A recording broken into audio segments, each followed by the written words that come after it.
செக்கரியா அதிகாரம் 9. அண்டை நாட்டினருக்கு வரும் தண்டனை. ஓர் இறைவாக்கு.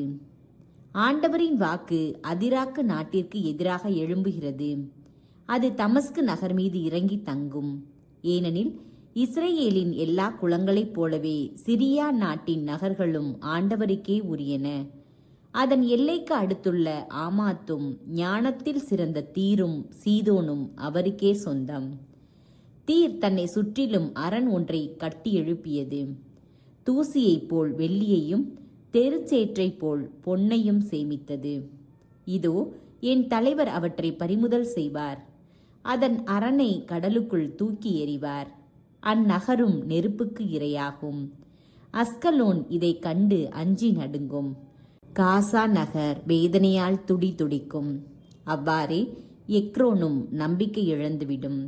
காசா நகரிலிருந்து அரசன் அழித்தொழிவான். அஸ்கலோன் குடியற்று போகும். அஸ்தோத்தில் களப்பினத்தார் குடியிருப்பார்கள். பெலிஸ்தியரின் ஆணவத்தை நான் ஒழித்திடுவேன். இரத்தம் வடியும் இறைச்சியை அவர்கள் வாயினின்று அகற்றுவேன். அருவருப்பான உணவை அதன் பற்களிடையிருந்து நீக்குவேன். அவ்வினம் நம் கடவுளுக்கு எஞ்சியதாகும்.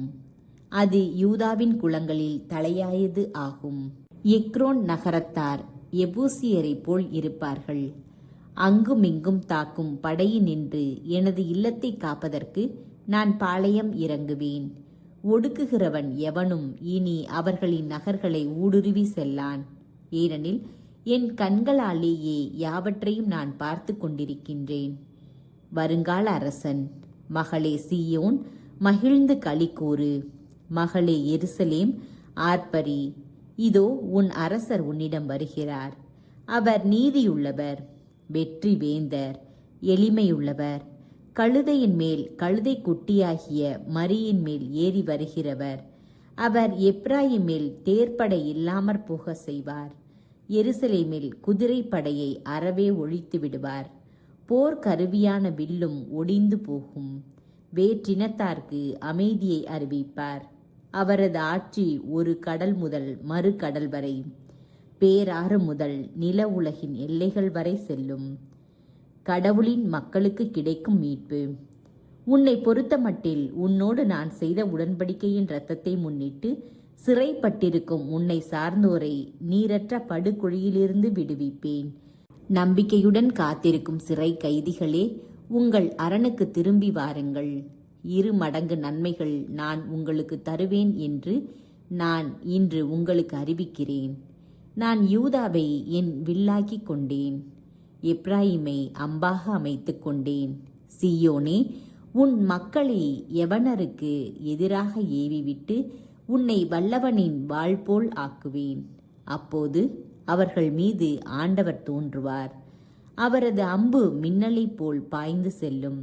தலைவராகிய ஆண்டவர் எக்காலம் ஊதி ஒளி எழுப்புவார். அவர் தென்திசை சூறாவளிக்கு இடையே நடந்து வருவார்.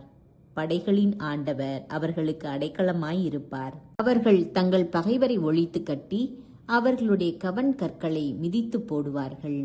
திராட்சை ரசத்தைப் போல் அவர்களது குருதியை குடிப்பார்கள். கிண்ணம் போல் நிரம்பி வழிந்தும் பலிபீடத்தின் கொம்புகளைப் போல் நனைந்தும் இரத்தத்தால் நிறைந்திருப்பார்கள். அந்நாளில் அவர்களுடைய கடவுளாகிய ஆண்டவர் தம் மக்களாகிய அவர்களை ஆயர் தம் மந்தையை மீட்பது போல் மீட்டருள்வார். அவர்களும் அவரது நாட்டில் மணிமுடியில் பதிக்கப்பட்டுள்ள கற்களைப் போல் ஒளிர்வார்கள். ஆம், அக்காட்சி எத்துணை இனியது, எத்துணை அழகியது.